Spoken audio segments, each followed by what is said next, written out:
Today, the Below Average Joe's MMA show present the weekend preview. And the UFC looks to take a bite out of the Big Apple as we got back massive fights, 2 title fights, Israel Adesanya versus Alex Pereira, the man who has defeated him twice. Can he overcome the odds?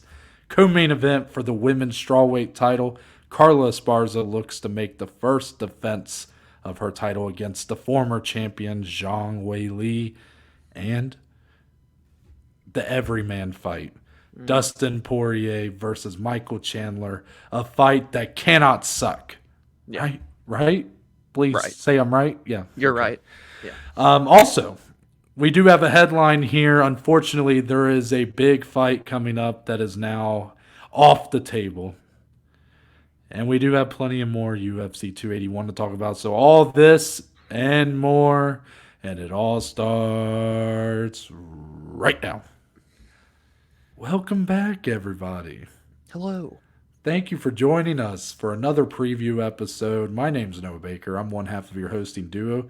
The man to my right, the man with quite a bit of decor in the background, the man with an ass that don't quit, Dominick Salee. How are you feeling today?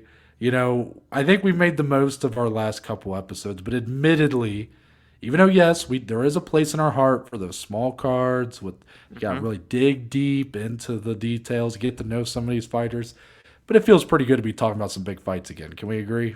I mean, this is a massive, massive card. After the massive UFC 280 pay-per-view we had in October, ladies and gentlemen, we're just going to be honest.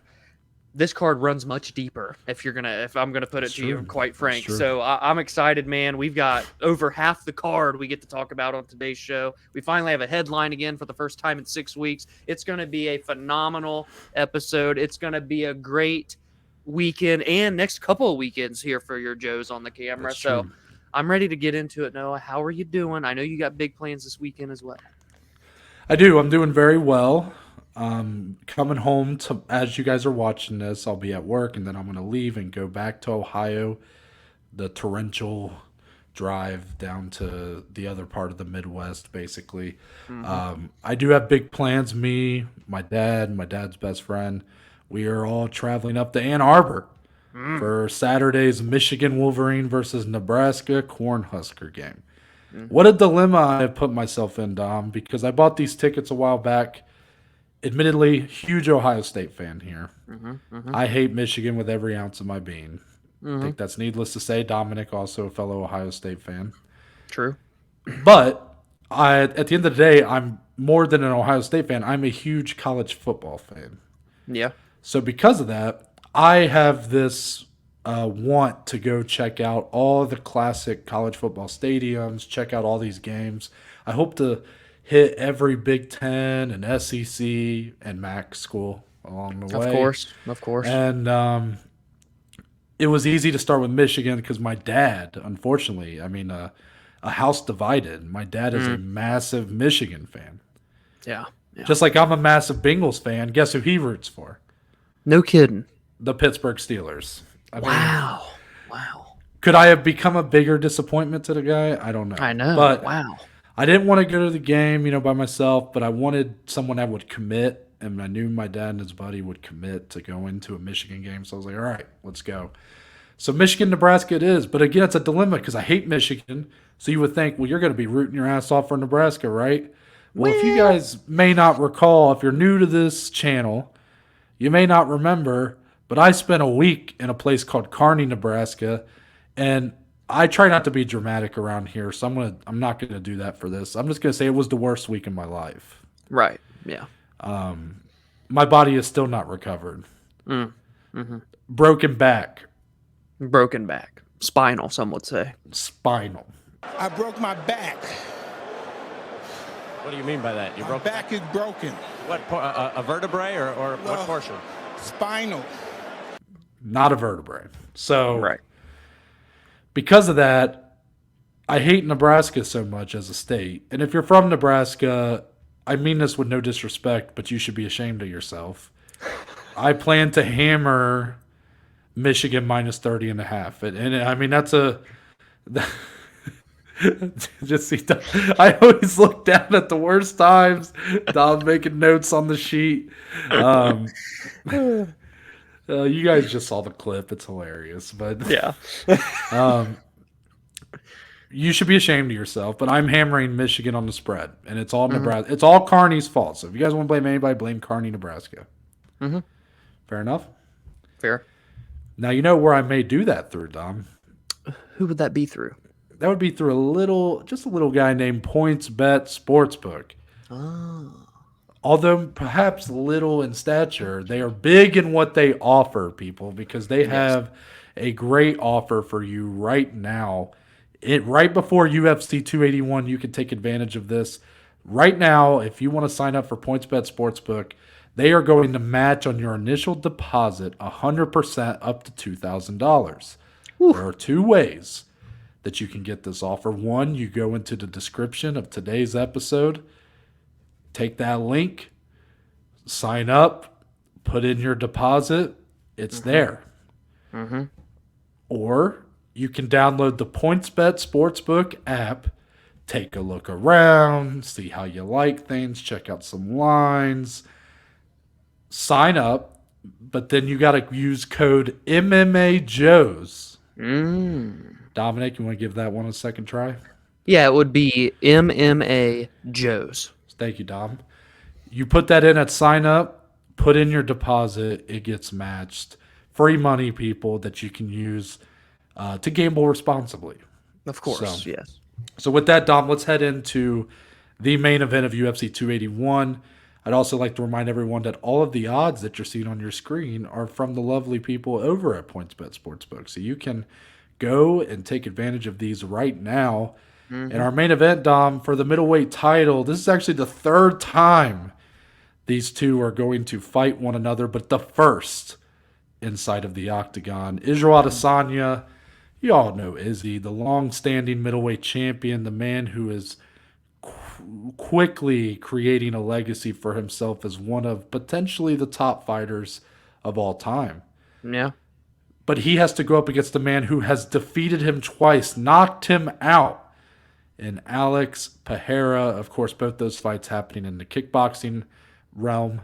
Now they are both over in MMA. So, Dominic, we have turned a little as of late. After his last fight with Jared Cannonier, that was a pretty big card back in July, International Fight Week. Mm-hmm. Izzy talked a big game, went in, not the best fight in the world. We fully admit the guy is one of the most talented fighters in the world. Mm-hmm. But we felt like it's worthy to be critical of because he sells very hard and he seems to not be delivering. And I've noticed a lot of this week I'm seeing the same thing. I'm seeing him saying, I'm ready to die. I'm seeing something that he's saying, he's telling Ariel, I know something you don't. He's really hammering it hard. And Dominic, there's this little saying a wise man named George W. Bush once said. Yeah. And it goes a little something like, fool me once, shame on you. Mm-hmm. You fool me, you can't get fooled again. Right. So are we going to get fooled again Saturday night, or do you have more faith in this main event to deliver?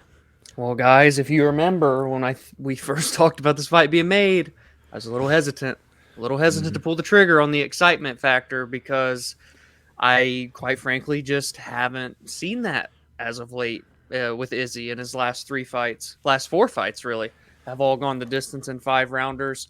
And Alex Pereira, while yes, dangerous, another amazing striker, a kickboxing phenom. That's where he beat Izzy twice, once by decision, once by knockout.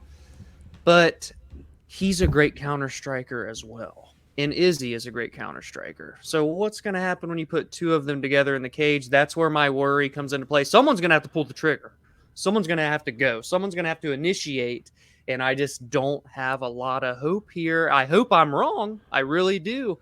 But I think we could see a very similar fight from Izzy that we've seen these last few. Play it safe, get those points, do what he has to do. His fight IQ's off the chain. We can't deny that. Again, I think the frustration that Noah talks about is that we know how great Izzy is, so we get frustrated when we don't get to see it all come to fruition in those fights, in those cages, like we did in the early days, like we did against Kelvin Gastelum, like we did against Paulo Costa in the first Robert Whittaker fight. Those are the types of performances that are worth all this hype that he portrays upon himself, not these last few. So it's just a matter of him letting loose, and I just don't know if this is the type of matchup that we're going to see it. Noah, I even may pose a question: over under 1.5 takedowns in this fight, because don't be surprised if Izzy implements a little bit of that MMA game into this fight with Alex Pereira, who's known for his kickboxing. He's done good so far, Alex has, in terms of the takedown defense and whatnot, keeping it on the feet. But Izzy's the highest level that this game can be. I wouldn't be surprised if he goes for a takedown or two, maybe even 3. Yeah, over under. I will take the under, but I could definitely see there being a takedown. I would be hesitant to believe that would happen throughout the fight. Right. But I will admit, I've been wrong about this before. Look at what Francis Ngannou did to begin our year. We thought his route to victory was to clearly knock out Ciryl Gane, and instead he implemented a heavy wrestling strategy in the later rounds. So anything's possible. And Izzy has been training MMA full-time for quite a few years longer than Alex Pereira. Alex Pereira, pretty new to this overall. I mean, he's a lethal on the feet, but we just haven't really seen the guy get too tested in his takedown defense. I believe some people, I can't, who was his first fight? Do you remember the gentleman's name he fought in his first fight? Michaelitis. Yes, was the first fight. Andreas Michaelitis. Thank you. Michaelitis, not like a great grappler, but he did try, and it showed that maybe it made Pereira a little uncomfortable. But obviously, you saw how that fight ended. Pereira with the flying knee finish. Yeah. And then against Sean Strickland, I mean, I don't know what Strickland was really trying to do there. Pereira he sent his head into the bleachers. But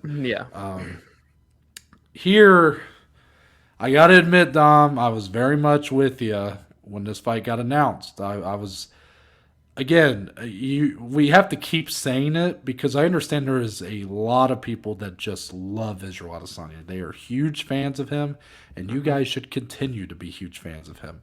Yeah. Dominick can understand that as someone who grew up being a massive Anderson Silva fan.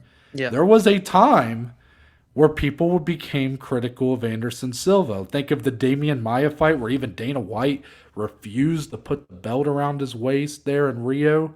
Or, no, not Rio. Sorry. That one was in Abu Dhabi. Abu Dhabi. Yes, correct. Abu Dhabi. One of the only times that's ever happened. But then obviously the legacy over time, people don't remember really that for Anderson Silva. It's the highlights. It's the streak. It's the title defenses. It's the dominance, right? Yeah, yeah. So for Israel Adesanya, I fully admit that if he really just keeps going, he has a really flashy finish here or there, it's all going to really be water under the bridge at the end of the day. Like, we're going to remember him as one of the best fighters of all time. I don't blame him for doing this. But since I'm saying that, since I'm telling him, like, he'll be the first one to tell me or you to our faces he does the change for us, and I'd be like, yeah, you're right. But I also think on the other coin of that, he shouldn't expect anybody to not be critical of it if it's not exciting to watch. I mean, that's what we're getting at here. These fights are just not delivering, and he's constantly being a main eventer. He's one of the biggest stars, and he's being put on these massive fight cards, and the fights aren't delivering. And if he didn't talk such a big game going in, we'd probably take it more easy on him, but he constantly oversells these fights to the point where you're like, God, he does the walkouts with the Undertaker stuff going. I remember I even texted the boys and I said, guys, Izzy by KO. I mean, there's no way. You don't walk out to this and not deliver. And you saw what happened. And there is a lot of blame that could be shed on the opponents too. Jared Cannonier did not do a whole lot in that fight. And, you look at some of the previous ones with like Paulo Costa, the wine or whatever. I mean, that was not a great moment for him. But it's a pattern with Israel Adesanya, and I fully get it. The dude's one of the best in the world. But in terms of excitement for this fight, I'm going to admit, Dom, I'm a little bit hooked. I think I'm being hoodwinked again. Hey, I'm here for it. I'm glad. You want to know? You want to know what won me over? Let's hear it. What won me over? You probably would guess it if I gave you a couple tries. That video of Alex Pereira being interviewed, and he's out. If you guys don't know what I'm talking about, it's a little video. It's kind of cheesy because it's like him with a little bow and arrow out in the wilderness. But dude, It's cold. the words, they hit hard. They hit hard. And I watched that and I said, all right, I'm in. I'm in. Yeah. And I fully admit I just said the quote, George W. Bush quote. But I'm ready to be disappointed again, and I will be back here on Sunday being like, God damn it, he did it again, and blah blah blah. But I hope that what we see here is some very high level striking. I hope we see two guys that are aggressive and trying to get the one up on one another. Pereira looking to really etch his name in MMA history and take down the guy who he's already beaten twice, while Israel Adesanya perhaps being more aggressive due to the fact that he can't stand that this guy has beat him twice and he has to get that victory. It has the makings of great potential. But we've seen this before and it has not. So I'm buying in. I can't help it, Dom. Yeah, I'm glad you are. It really, it's all there. It's all built in, the storylines and everything. It's just what's going to happen. We're going to lock this cage door and let these two guys hopefully get after it. Someone at some point, I feel like, is going to have to make the decision to go. If it starts how I'm expecting it to, which will be a massive feeling out process, I would expect. Someone is going to have to make the decision to make this a fight. And it's just... My question, let me ask you a question, not to cut you off, but since you brought that up, you said someone's going to have to go for it. If you had to put money on who's going to be the guy that becomes the aggressor, who are you taking to be that guy? I have to go Alex. Because of the... I think it's the lesser experience in MMA in general in these big moments. Izzy's been there time and time again. I never noticed this until I was noting today. This is going to be Izzy's 14th UFC fight. No, it's going to be his 10th UFC main event.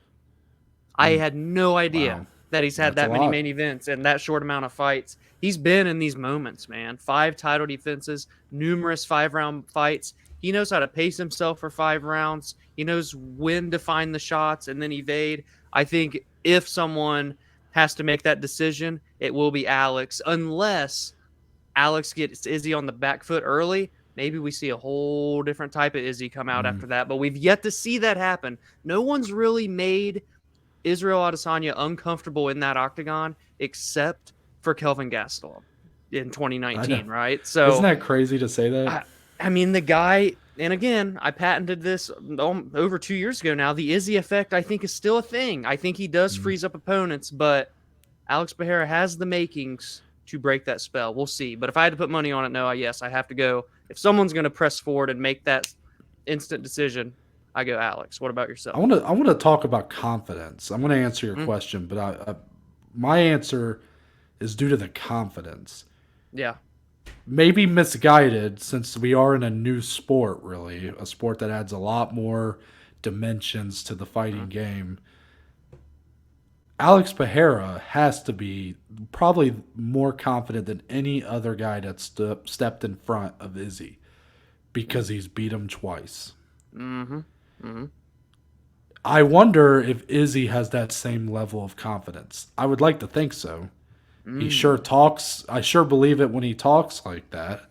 Yeah. He's never shown to waver in his confidence at all. Right. But it has to be in the back of your mind that not only did this man beat you twice, he straight up knocked you out cold. They had to stretcher him out of the ring. That has to stick with you a little bit. Yeah, it's in his mind. It has to be. And that's why I would agree that I could foresee, if I had to put money on it, I would foresee Alex to be the aggressor. Yeah. Because there may be a bit of tentativeness for there's a feeling out process, I should call it, for Izzy especially. Yeah. But Alex, whether it could end up biting him in the ass, but I could see him being like, I beat this dude twice, I'm going at him. maybe just take a chance, right? And I mean, we have not. I don't think you have. I know I can say I've not watched either of the kickboxing bouts. I've not. From what I've heard, I don't know if it was the one where the knockout occurred or the decision fight. I think it was the one with the knockout. I'm pretty sure Izzy was like piecing up Pereira. That was the second fight. The first one went to a decision. I've heard that Second the one was decision fight was really close though as well. So. Yes, yes. So I've heard that, and then I heard in the second fight. I guess it was a third round KO, but for the first 2 rounds, I guess Izzy was doing a really good job of like piecing up Pereira, and then he just got caught. Now that happens. Could that happen again here? For sure. But I think that's why a lot of the belief, even though yes, Izzy's been more established, been around in MMA longer, I also think there's a belief that maybe Izzy's in his prime. Pereira maybe not quite in his prime anymore. I think he's 36, 37 years old. And perhaps when they fought previous, the roles were kind of reversed where Izzy was this young up-and-comer who hadn't quite developed into the star he is now, while Pereira was in his prime and still close fights. So there's a lot of layers to this fight. I do quite find myself buying into the story behind it.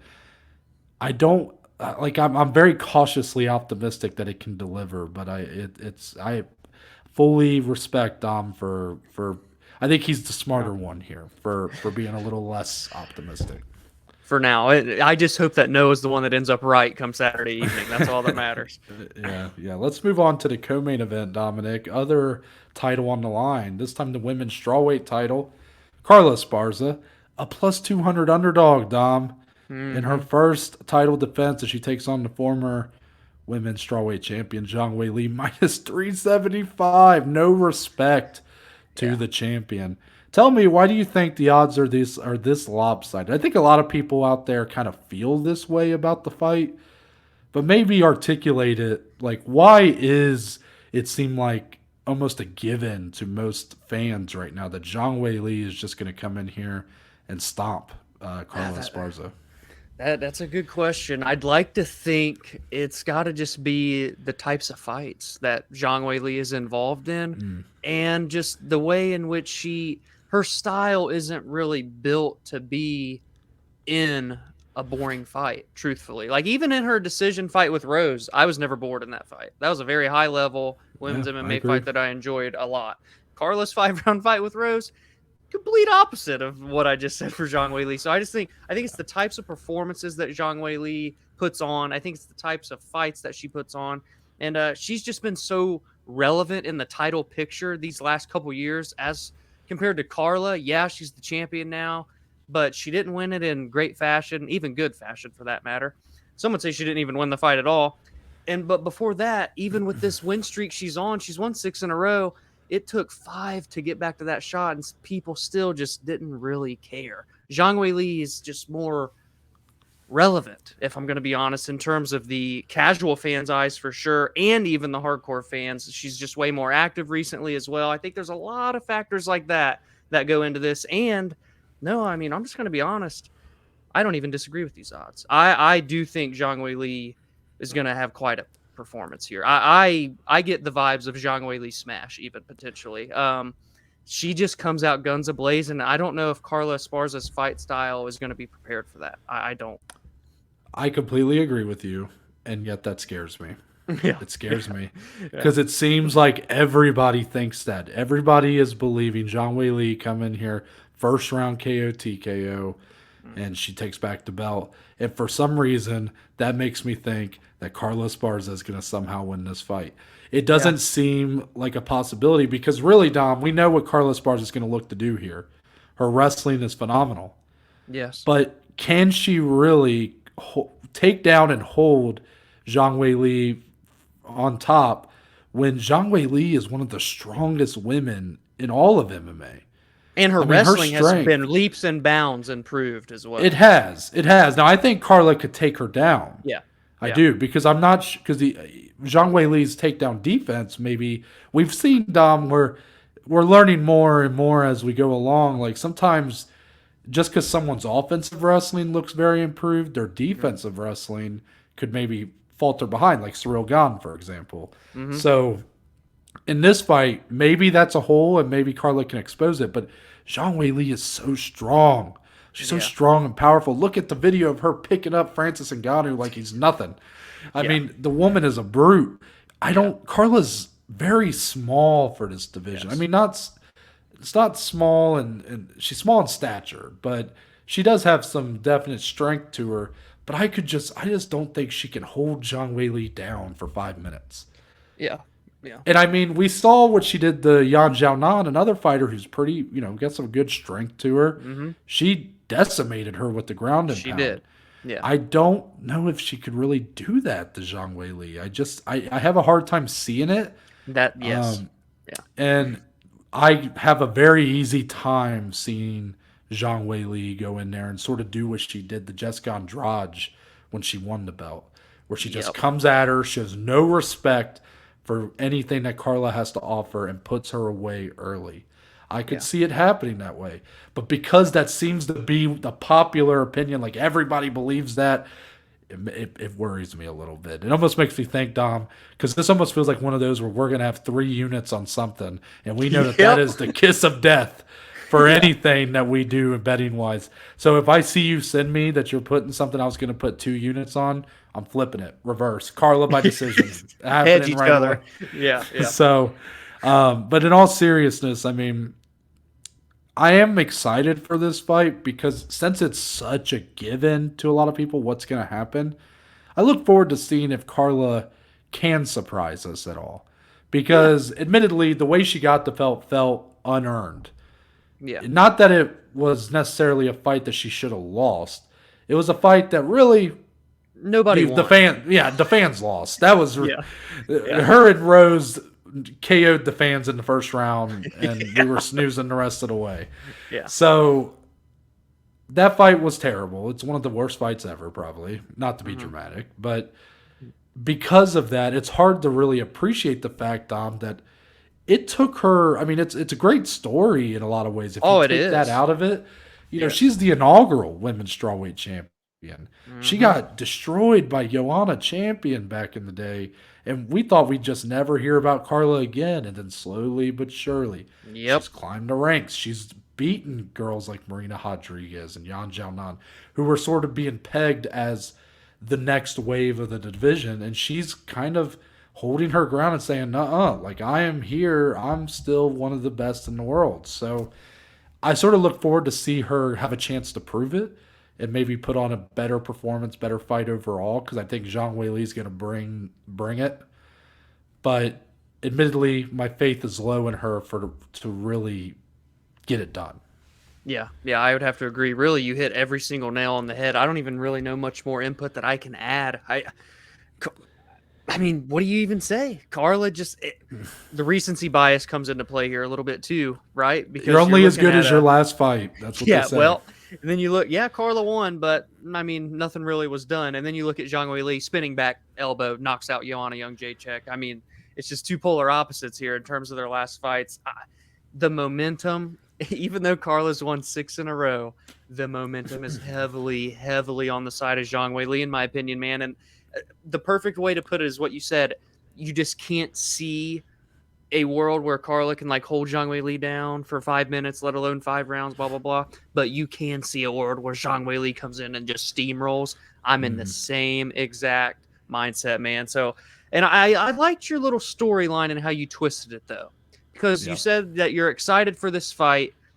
And it is partly because you want to see if Carla can surprise you. I like that narrative. I don't think it's something you're going to see out there very often. Shout out to our show, subscribe. And I like that narrative. I really do. And it's something to pay attention to because it's possible. Zhang Weili's not unbeatable, right? It's just we need to see something, a little different wrinkle in Carla's game because I think we just know what we're going to see from Zhang Weili in every fight. It is very much an example of you're only as good as your last fight. Zhang Weili retired Joanna and had one of the craziest knockouts of the year, spinning back fist. Yeah. Carla had that terrible fight with Rose. Yeah. But then you go one fight back, Weili was involved in a very close split decision with Rose for the title. Good fight. Carla put a beat down on Yan Xiaonan. So you see my point? Like, if you go one fight back, all of a sudden, I still think you lean pretty heavily Weili, but it opens it up a little bit more maybe for Mhm. her to maybe shock some people with how she looks here. Yeah, I like her story. I'm not rooting against her. You No. know, I think a lot of people are going to be actively rooting against her because they Yeah. feel like her in the title picture is going to lead to a lot of boring fights. Mhm. But I would love for her to go out there and prove me wrong. I would. Yeah. Yeah. Yeah. Let's go on to the feature bout of the evening, Dom. This fight can't Oh. suck, right? It can't suck. Just tell me I'm right, please. It can't No, suck. you're 100% right. I mean, it's not. He ain't wrong, people. He ain't wrong. So Dustin Poirier, shout out to him, by the way. His hot sauce now an official sponsor of the UFC, so we may see a little bit of that around the octagon on Saturday.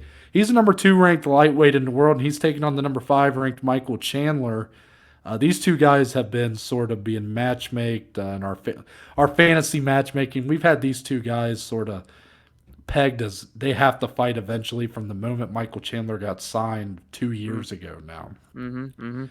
And it's never happened. There's been a lot of barbs traded back and forth. Dustin Poirier saying he doesn't deserve the fight. Michael Chandler kind of coming back and saying he's an asshole. You know, we've had those little skirmishes. Was that UFC? That was International Fight Week when they had. Yeah, they got into it. Yeah. Yeah, I think that's when that happened. So these are two of the most likable guys for the fans. Yeah. And that's why it's so weird how much they dislike each other. But I think it's going to lead Dom to a pretty exciting fight here. We know Michael Chandler, in his short time with the company, always delivers win or loss. I mean, if you look down the list of fights, Dan Hooker, great knockout. Charles Oliveira for the title, awesome fight, awesome comeback by Charles, but a fight that Michael Chandler very close to winning the lightweight title. Then he goes and fights Justin Gaethje, fight of the year for the Joeys last year. Yep. Then Tony Ferguson, all-time knockout. Yeah.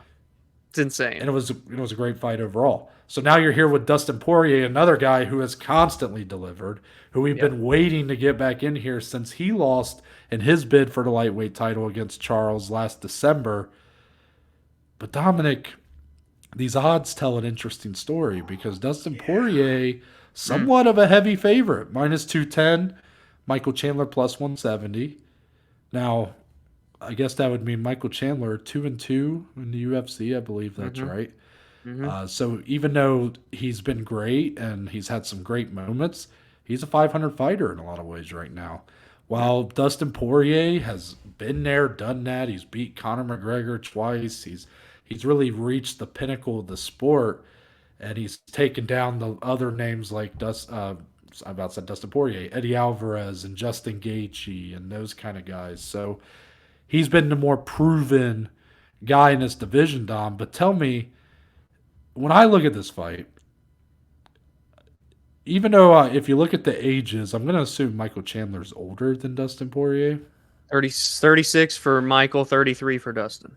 Yeah, so 3 years older. I mean, 33 is still kind of in your prime technically, and then 36. I mean, that's the tail end. That's Just when you out, really start, yeah. especially at 155 pounds. That's when you start seeing the downward. Yeah. But when I look at this fight, I tend to have more reservations about what kind of Dustin Poirier we're going to get here versus what kind of Michael Chandler we're going to get here. Do you have similar feelings? I know you're a big Dustin Poirier guy, so I'm curious your thoughts as you go in here. Yeah, this is a fan-friendly fight if I've ever seen one, first and foremost. I don't really know. Like, I should know what to expect in this fight. I deep in the pit of me, I just think it's going to be a dog fight. I mean, expect basically Gaethje Chandler last year at MSG. Now the 2022 version of that kind of. Yeah. I don't go in with expectations like that because when you do as a fight fan, you usually get left, in the dust thinking that way. But that's just kind of the initial vibe. But I think it's a little bit more to this one than Chandler versus Gaethje. I just think Dustin has a few more wrinkles in his game overall than what Justin Gaethje has. I think he's got, obviously he has submission threats. You don't see him a lot lately in his career, but he has them. He has very good wrestling offensively and defensively. We saw Chandler shoot for takedowns against Justin Gaethje. Never forget the fucking 360 whirlwind they did in the middle of the sky.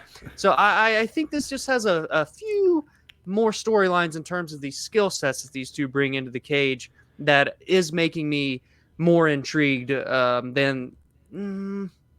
Ooh, that might be. No, I'm gonna do it. I think I am a little bit more invested, intrigued in this one than Gaethje Chandler last year, and not just because I'm a fan of Dustin. I just think because of what we're gonna see in the cage, the rivalry outside of the cage too. It feels a little surprising that two guys like this would not like each other, and it really is a very competitive rivalry rather than like personal, because Dustin felt that Chandler came into the UFC and was getting handed these opportunities. Dustin's fought and crawled his way into title shots 2 different times. So that's where the investment is for me. It hits deep for both these guys. They want to beat each other in the state of competitiveness to get to a title shot potentially. So I really like it. I'm actually curious to kind of get your scoop on that as well. What you're maybe expecting or not so much expecting in this fight. I came through with the storyline last fight, and then look at you. You just one-upped me, got one right there. That's great points right there. The reason behind the dislike comes from the Dana White privilege, as the great Tony Ferguson, the now Harvard undergrad Tony Ferguson said. So the reason why I have some reservations about Dustin Poirier is, Dominick, I think I'm just always going to moving forward, because I don't know how much time he wants to do this for. And, don't get me wrong. I don't think he's going to compromise anything just because maybe he thinks he only has a couple fights left. I think he's taking this serious. I think he wants to win this fight. I think he's going hard, training for it and everything else. Like, I'm not saying that. But when you start having the talk of, like, feel like he started to kind of mention retirement a little bit. Almost 1 foot out the door. Yeah, like he's not quite have a foot out the door, but he's kind of leaning in that direction. Yeah. And I always get worried when fighters do that. Yeah. Because once your head's in that space, it's hard to switch it back. Because Michael Chandler still has an aspiration to fight for the lightweight title, to win a championship, to make his legacy more firm in the UFC history books. Dustin Poirier could certainly win this fight and find himself back in a title fight, but I'm not sure if he's really taking this fight because of that. Like, I'm not sure if I don't know how much he's invested in getting back to the title. He lost to Charles. I wonder if a part of him feels like, you know what, my legacy is secure. I have a great family. I got great hot sauce. What else is there to really do? I'm just going to kind of fight out my contract and then go out into the sunset. Like, that's kind of what I wonder about him. Even though Michael Chandler, 3 years older, he should be the one that's maybe, starting to have those whispers of retirement, but I don't see that in him. He seems to be even more motivated after the way that Charles fight went to get right back in that spot.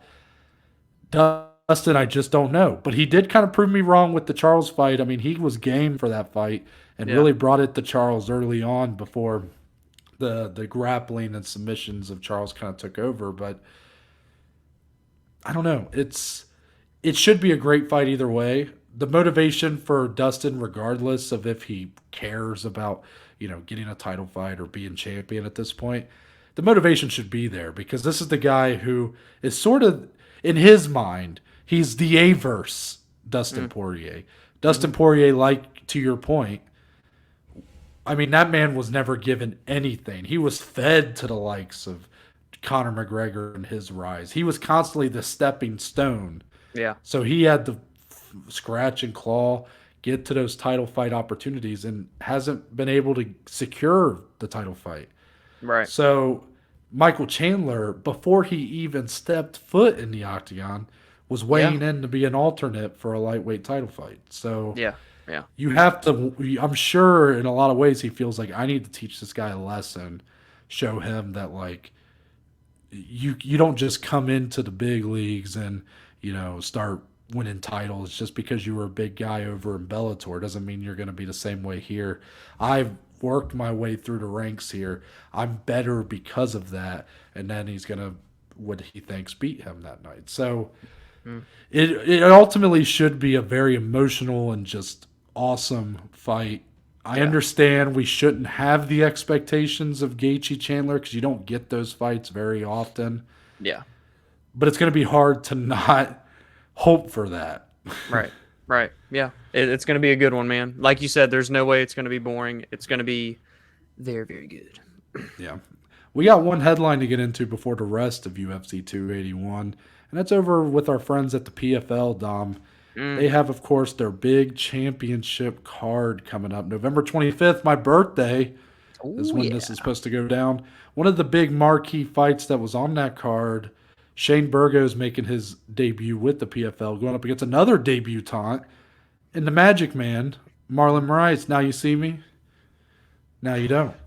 But unfortunately, Shane Burgos out of that fight. The man is injured. They are looking for replacements to take on Marlon Moraes. They got one. Oh, they did? I did not hear this. It's Moraes squared. He's fighting Shaman Moraes. I think that's how you say his first name. It's a Shaman. So the loser has to change their last name. But yes, but they moved it all the way down to the prelims now. So okay. Well, it'll still be interesting to see how Marlon Moraes looks, I think. Going to a different company, taking on someone. I mean, we did not love the Shane Burgos matchup for him, especially. So I'm a little more on board with this one. Shaman Moraes, not a bad fighter by any means, but if you're going to be competitive in the PFL, you should win a fight like that. I was actually dumb. I was going to say if there hadn't been an opponent announced, I was going to be like, what are the chances, Eddie Alvarez can cut like 30 pounds? 30 pounds, yeah. I was like, Dom's been talking about Eddie Alvarez being on this card, but I guess that will not be the case. I guess we will not be seeing a bantamweight debut or a featherweight debut for Eddie Alvarez. Yeah, it sucks for Shane because I really am excited to see what he can do in PFL, but part of me is happy in a sense because I didn't need to see Shane Burgos versus Marlon Moraes, so all is well on Marlon's side, at least for now. We'll see what happens when he gets in there. True. Let's get into the rest of UFC 281 for the final time. Frankie Edgar will make the walk into the octagon, and he takes on a man with some of the deadliest leg kicks in all of MMA, Chris Gutierrez. Yeah. This has been a long, long journey for Frankie Edgar, the former lightweight champion. The man has fought in 3 different weight classes. He's fought for the featherweight title. He's went back down to bantamweight, had some decent success there. Unfortunately, age has caught up, and we've seen that. The Marlon Vera fight, he looked good early, and then one of the craziest knockouts you'll ever see happen. That was, of course, was that at MSG last year? I believe it was. Oh, it was, yeah. Yeah, you're right. So Frankie Edgar, of course, from New Jersey. This is sort of the hometown send-off for him in the state over, New York.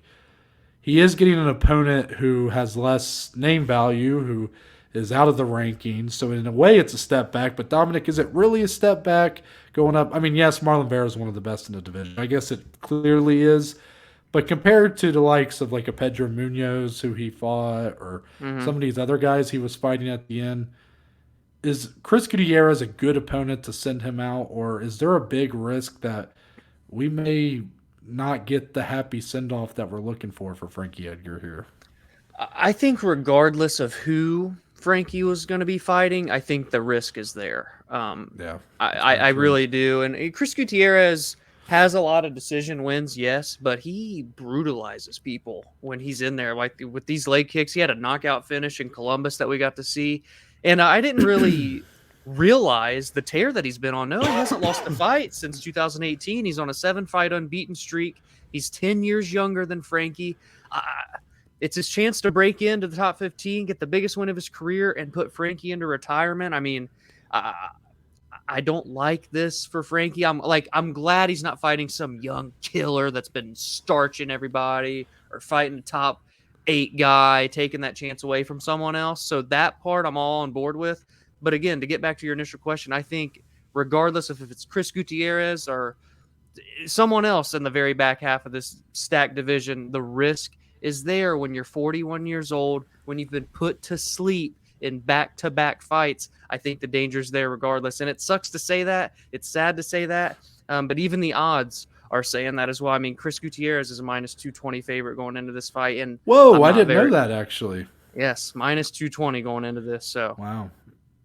I can't say it surprises me. I guess I am a little bit that maybe the name value of Frankie Edgar wouldn't maybe carry him more to a more favorable line, but we know that's not really how Vegas does things, Dom. So I hadn't looked at the line, to be honest with you guys. As it's been rolling across our screen, I haven't even looked. So that was a shock, actually. I'm very surprised by that. But it in the same way, Chris Gutierrez is dangerous. I mean, just a dangerous he's a good fighter, man. You know, you got to wonder, like, not that this would be a more winnable fight for Frankie Edgar, but you got to feel like, man, a fight with him and like a Sun Sal would have been like the right move, right? Yeah, Sun Sal looked great in his last fight. Like, he's definitely still, you know, he beat Victor Henry, who had looked really good before that. But you know, a guy who's probably not going to knock out Frankie Edgar, like he might submit him, but you know, you just don't want to see Frankie Edgar get slept here in NYC. You know, it's just you don't want to see that. And Gutierrez just has some of the nastiest leg kicks in the whole game. He's teammates, by the way, with Jonathan Martinez, and we saw what Martinez did to Cub Swanson. So the leg kicks over on that team, they are just lethal. But I can't help but root for Frankie Edgar in this spot, but admittedly, it's a huge opportunity for Gutierrez to get a top 15 number next to his name. So if he wins, there is a bright side to this. It's the thrill and the agony, right? Of course. 100%. It really is one of those where you want to see this guy and Gutierrez get that big chance, crack in, get that one win to let people know about him, but it would come at the detriment of an all-timer, a UFC legend, a future Hall of Famer. Yeah. That's where it hurts. Can we just get a draw and then, you know, one of the fights of the year and then Gutierrez gets top 15 spot, Frankie Edgar retires, and then he just like make out in the octagon, and then we're all happy and stuff, you know?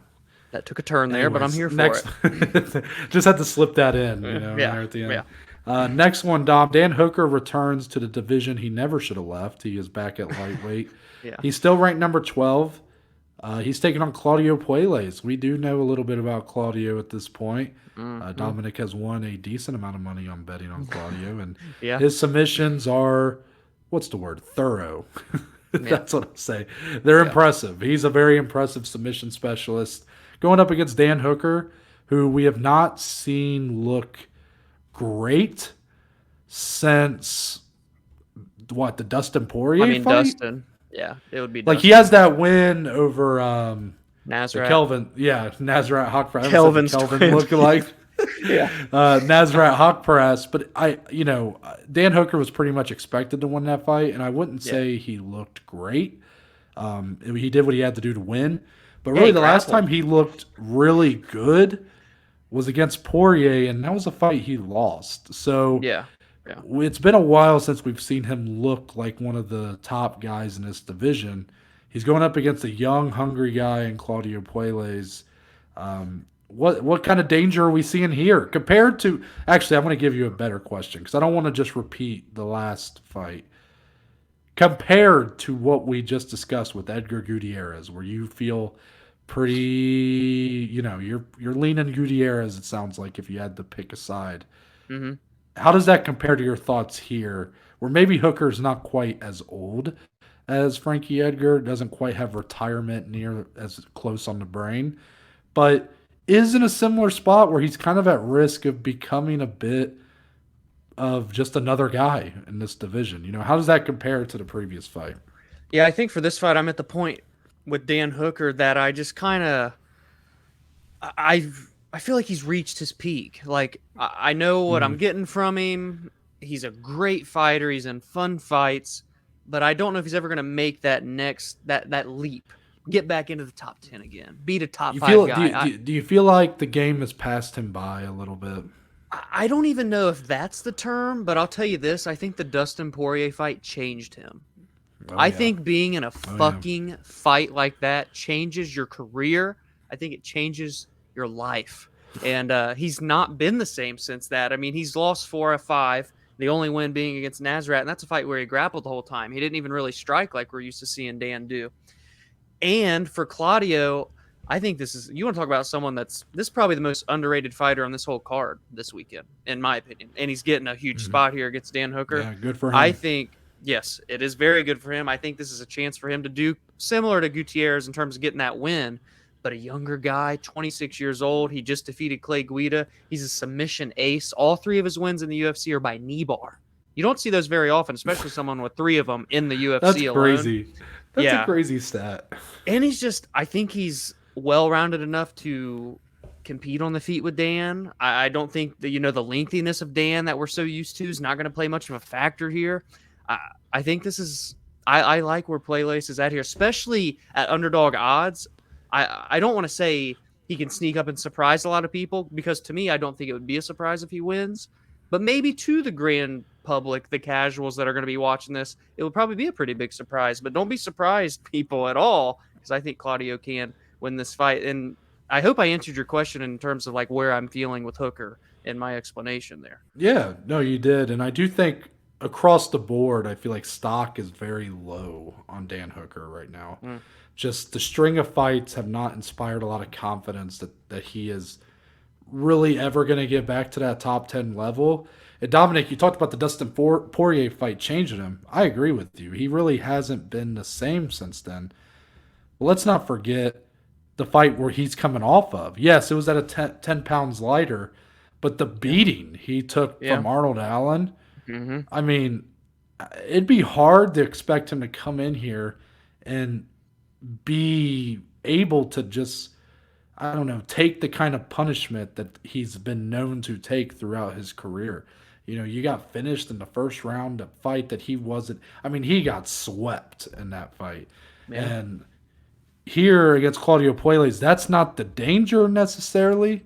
Right. But I do think that kind of beating and knockout and that kind of pattern of having multiple fights like that, it just changes you completely as a fighter.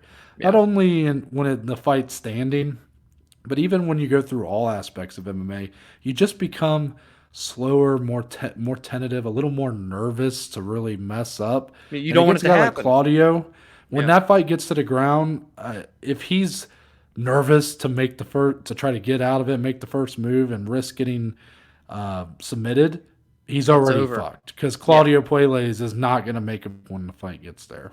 Yeah, 100%.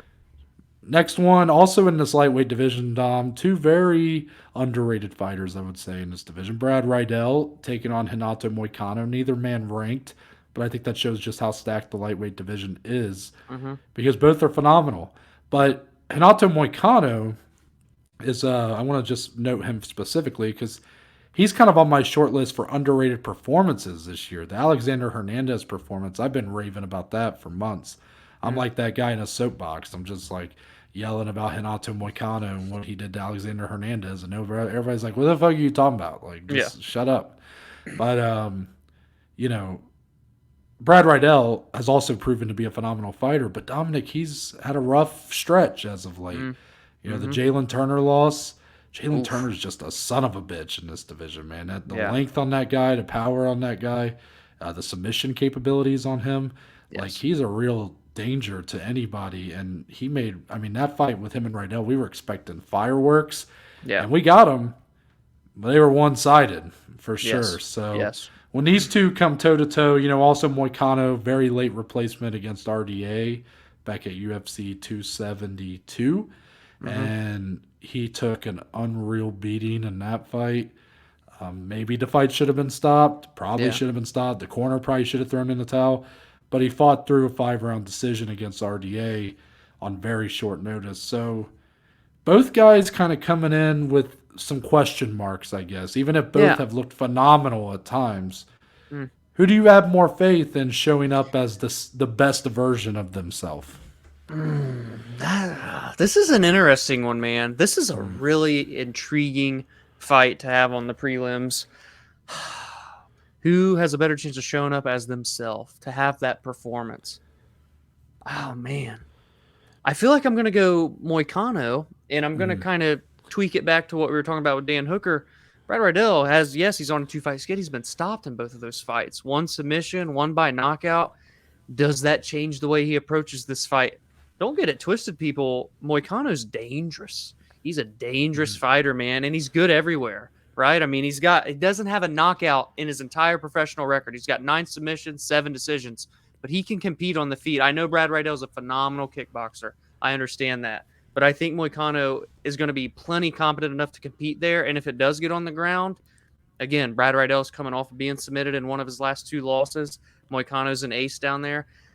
More past the victory, too. I just think I have to lean Renato Moicano as well. So if I had to pick one, I think he could show up here quicker, dare I say, than Riddell. I see some shades of Charles Oliveira and Renato Moicano. Yeah. 2 guys that came in, had a lot of hype behind them, were looked at as future players, had their disappointments early on. And while we saw what Charles rose to eventually, Moicano feels like he's almost in the midst of kind of hitting that stride and rallying off all these wins.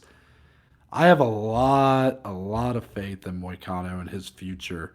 I've been so impressed with what I've seen. That RDA beating could be a factor for sure. You know, what kind of punishment can he take? He's not going to have the advantage on the feet. He does have a size advantage. Riddell's never going to have a size advantage in the lightweight division. So that's always going to be a part for him to have to work around, especially when he depends so much on his kickboxing. We saw Jalen Turner just like, I mean, he just made it look so easy because of, I think, a big part of it being the size difference. So Moicano, do I necessarily think we'll see that? No, I do think this is going to be a hard-fought fight. I actually expect this one to go to distance. That's one of those fights where maybe a lot of people would expect to finish, but I think both guys are very durable and both have a clear advantage in the fight, which is always kind of a concern when you're picking fights to go to distance or whatnot. When one guy clearly can finish the fight on the ground and one guy can clearly finish it on the feet, well, the fight's got to go somewhere. You know, it's hard to say that, but I think both have good enough defense elsewhere to where we're not necessarily going to be looking at a quick finish. That's just my opinion. I like that. Next up, Dominick Reyes makes his long-awaited return. He'll be taking on the Superman Ryan Spann. This is number 7 versus number 12 in the light heavyweight division. You told me before we started recording, Dominick Reyes slight favorite here. But the question is, should he be, Dom? Because Dominick Reyes has lost 3 fights in a row. That dates back to February of 2020. February 2020. Yeah. He lost what was a very controversial. Many, including yours truly and Dom's truly, would say that Dominick Reyes beat John Jones, the first man to legitimately beat him for the light heavyweight title. Yeah. He loses a very close decision in Texas. Thanks for nothing, Texas, by the way. Yeah. Then John Jones leaves the division. It has opened up. The future of the light heavyweight division can finally reach his throne. Oh, wait. Polish power coming at you. Yeah. And Dominick Reyes got smashed by Jan Blachowicz in that fight. A big surprise for 2020. Obviously, Jan has now proven that he is like for real. But at the time, I think there was still a lot of hesitancy to buy in. And Dominick Reyes had proven the guy should have beat John Jones. I mean, look at him. Yeah. Takes time off. Comes back in a main event spot against your current light heavyweight champion, Yuri Prochazka, who was making his sophomore outing in the UFC. That fight was amazing, back and forth. One of the best fights of the year. But then Reyes gets knocked out with a spinning back elbow. We haven't seen him since. That was like May of 2021. Yep. So over about a year and a half later, he's back here against Ryan Spann. I did all that kind of building up here to really ask you, I mean, Dominick Reyes is the favorite, but should he be? Well, I think he should be the favorite, but not a minus 220 favorite. That's a bit steep. That's a bit steep for my liking there, and I think it's just because of the danger that Ryan Spann possesses, factored in with the notion that Dominick Reyes has been finished in his last 2 fights pretty brutally in both of those 2. And I get it, Ryan Spann's a submission ace more so, but he's got power, man. He's got power on the feet. This fight's not going the distance, guys, I don't think. Because I think Spann's kill or be killed. And for Reyes, he's got to be coming out here with something to prove, right? I feel like his biggest years of his prime, and because what is he now? He's 32, but he fought John Jones when he was 29.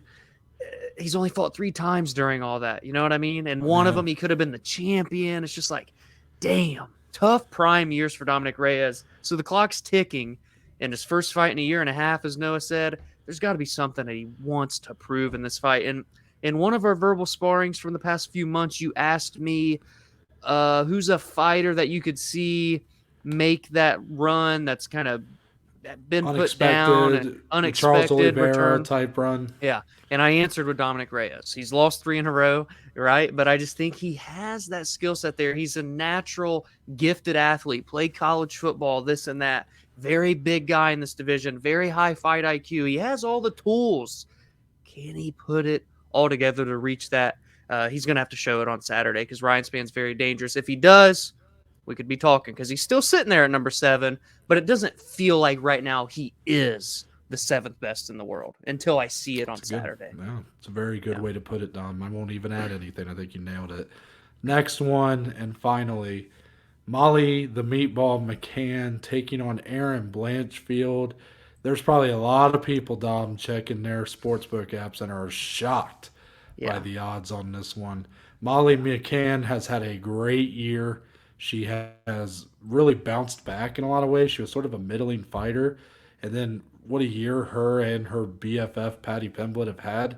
They're both signed to Barstool now. They're huge stars in the making. Molly McCann has had 2 great knockout finishes this year. Yep. Or was the first one might have been last year? No, they were both this year. No, they were both this year. Yeah, they're both London cards, right? So, so there's a lot of momentum is high for her, and yet she's such a massive underdog. Yes, that speaks to the excellence that is Erin Blanchfield. You guys may not be as aware of who Erin Blanchfield is, but you should, because she makes great fighters look not great. Yeah. Look at what she did to who was it that fought last week? She dismantled Miranda Maverick for 3 rounds. Miranda Maverick, and we saw nobody's been able to do that to Miranda since. Yeah, and she made it look easy against Miranda Maverick in an aspect of MMA that Miranda Maverick excels at on the ground in the wrestling. Yes, exactly. Erin Blanchfield. If you had to ask me who's like a front runner in kind of this new wave of the women's flyweights who are climbing up slowly but surely, kind of taking over that top, she's the front runner in my eyes to be a future champion and a long-standing champion at that. So as much as I like Molly McCann, I don't love the odds, if I'm being honest, but at the same time, I have a hard time seeing her win this matchup because, not a knock on her, but I just don't know who's going to beat Erin Blanchfield. She's that good, guys. The only thing that I have reservations about is Molly McCann does have power, apparently, right? That's what we've seen. And it's not just power, it's unexpected spinning back elbow. You're asleep on the canvas. She's electric. Nobody expects to get spinning back elbowed. That's Dominick Reyes. We just talked about him too. I mean, you just don't expect that to happen, and that's why Molly McCann's been able to capture these what's the term? Lightning in a bottle type moments back to back times. This is the biggest stage for her. Let's talk. Yeah, that's continue because that's what I was gonna say. But I want you to continue your point. It's the yes, they were in London. I get that. That's her crowd over there. But now, domestic soil here in the United States, MSG, Madison Square Garden, one of the biggest pay-per-views of the year. Erin Blanchfield, the New Jersey native, Noah, much like Frankie Edgar. It's the hometown girl here. She's finally ranked Molly McCann. Fight number 12, Erin Blanchfield. A lot more experience. A lot's a bit of a stretch, but more experience toward Molly, more fight years, this and that. Erin Blanchfield, 23 years old. I get a little nervous when I see minus 400. 23, hasn't been tested.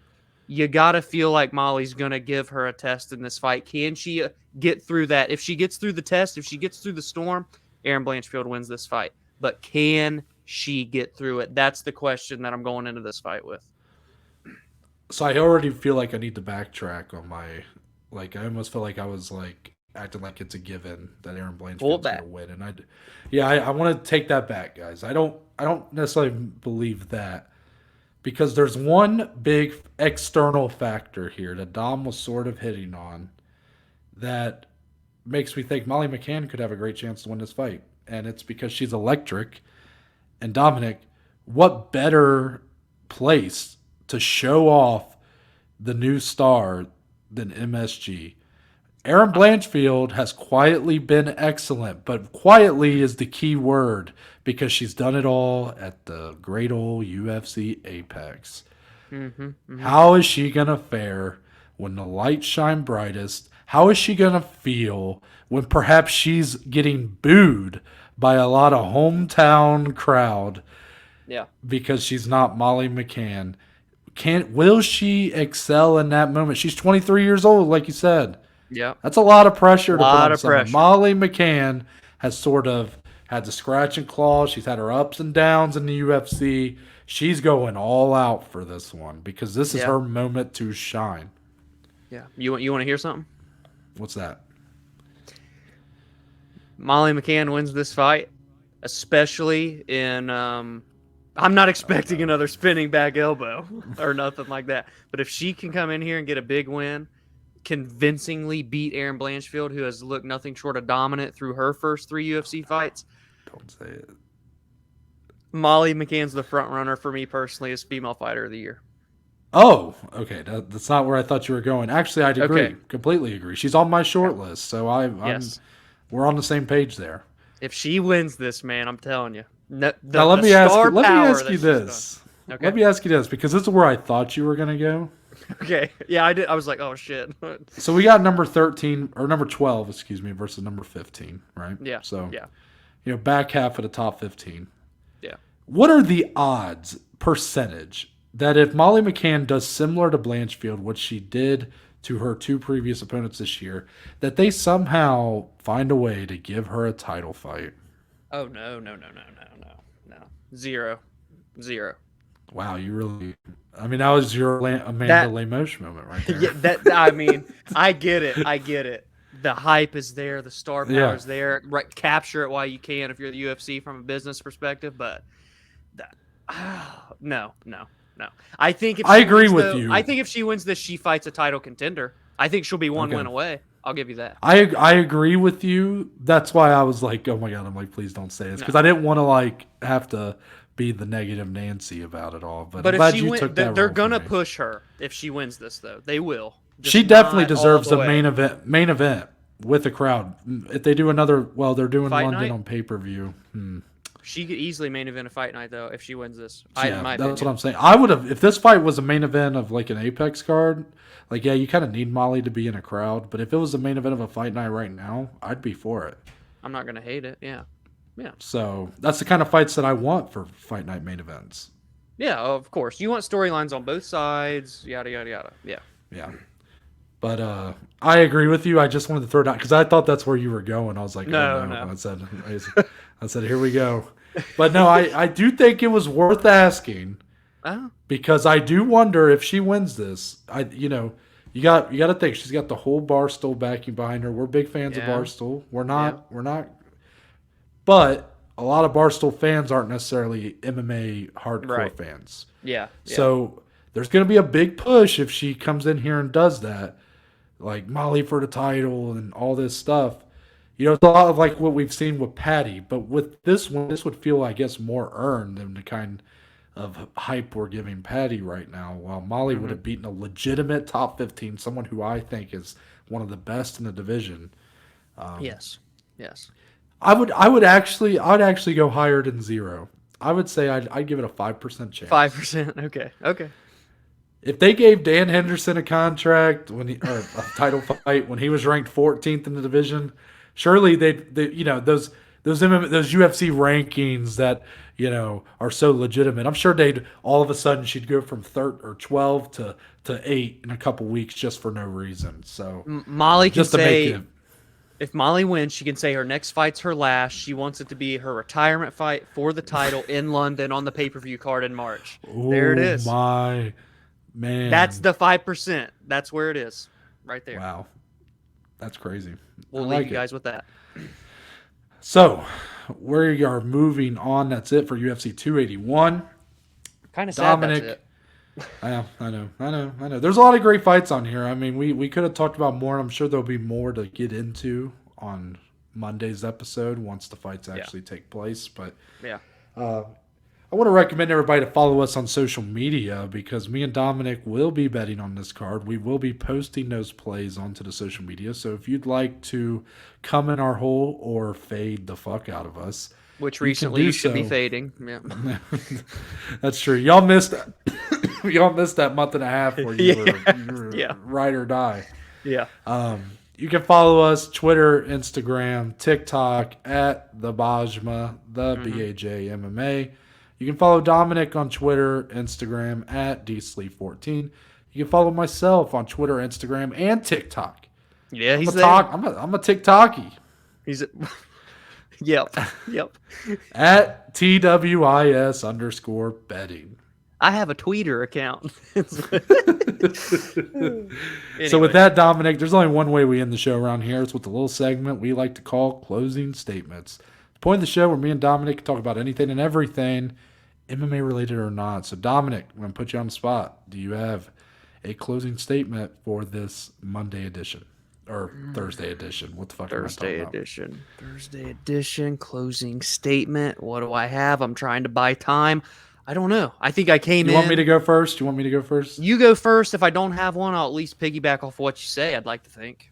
Yeah, I'm going to give a special shout out to my local B-dubs because due to their fuck up, I had a great old last couple days because yesterday I was like, you know what, I want some B-dubs. Tuesday, of course, I prefer their bone-in wings, so because Dominick's a child, so he eats it's in boneless. the archives. Go look. Yeah. So I big fan of their bone-in. So Tuesdays they do buy one get one 50-cent for bone-in. Yeah. So I was going to get 20 or 10 and then 10 at 50 cents, right? So I ordered it through the website for delivery. Okay. So when you do that, it automatically sends it to a DoorDash driver. It's like through DoorDash that it gets picked up.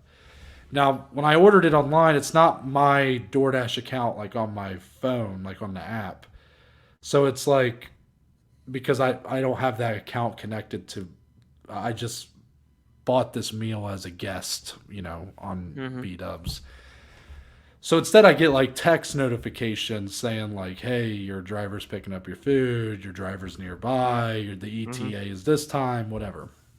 Well, I get a notification saying your driver has canceled this order. Say what? And it said that they canceled the order. Okay. And it said to call the store to have them issue a refund or to pick up your food. Okay. I was like, man, I said the fuck. So I called and I'm like, hey, just explaining the situation, what it said. It said, oh, well, I can't issue you a refund. Okay, well. And she's like, but I can put your order just back into the system and then another dasher will come get it. Okay. I said, great, let's do that. She said, awesome. I did it right now. I said, great, Yeah. see you later. Hung up. All right. So I'm sitting there for a little bit. I'm on the phone with my mom, and I'm like, I never got like any more text notifications. Like, I didn't get an email confirming my order again or anything like that. So I just felt weird about it. I'm like, I don't feel like this order's really gonna get picked up and brought to me. Yeah. So about a half hour later, I called, Uh-huh. and I talked to another girl. And I was explaining the situation again. I said, hey, I think I talked to someone else earlier. They put the order back in for me. I said, I just want to make sure that that's being picked up or if I need to come pick it up. And she said, oh, no, there should be a driver coming to get it. And I said, oh, okay, so you can see if it's pickup or delivery.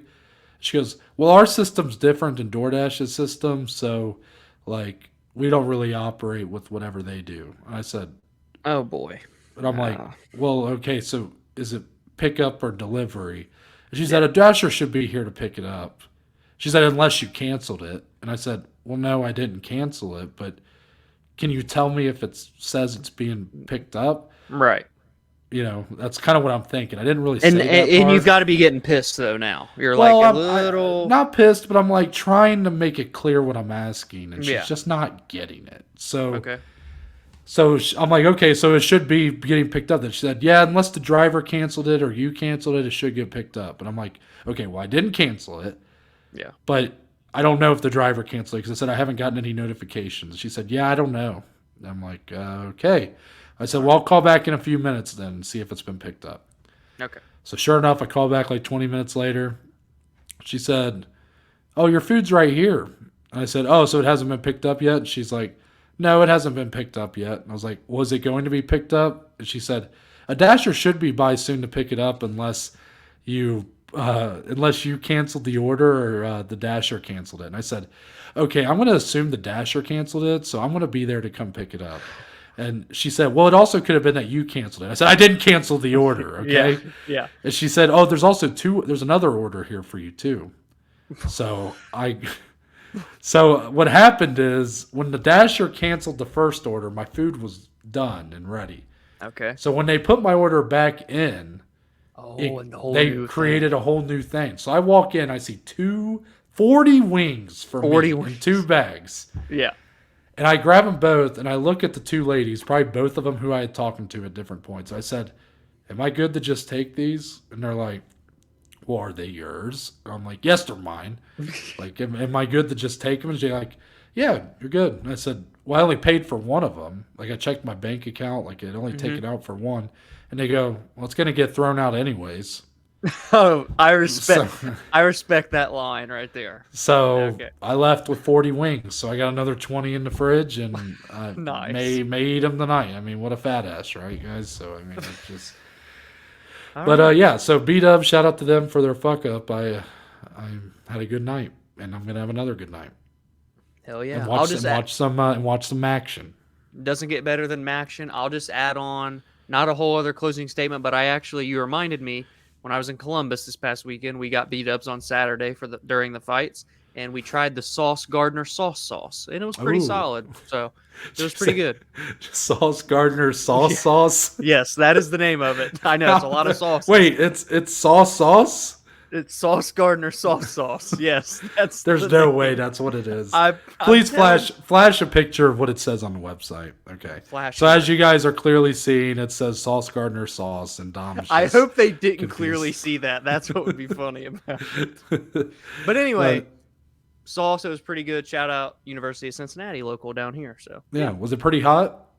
it was pretty mild. Not gonna. It's blow not your in our face hot off category, you know. Yeah, it was an interesting flavor mixture. I don't know quite what they did to it, but it was good. It was pretty good. Because I handle Along- I handle mango habanero pretty good, and that's above Sauce Gardner sauce. That's definitely so- hotter. That's definitely hotter. Okay. Well, my name's Noah Baker. That's Dominick Slee. We are but just 2 of the Below Average Joes, and we will see you guys on Monday. Stay saucy.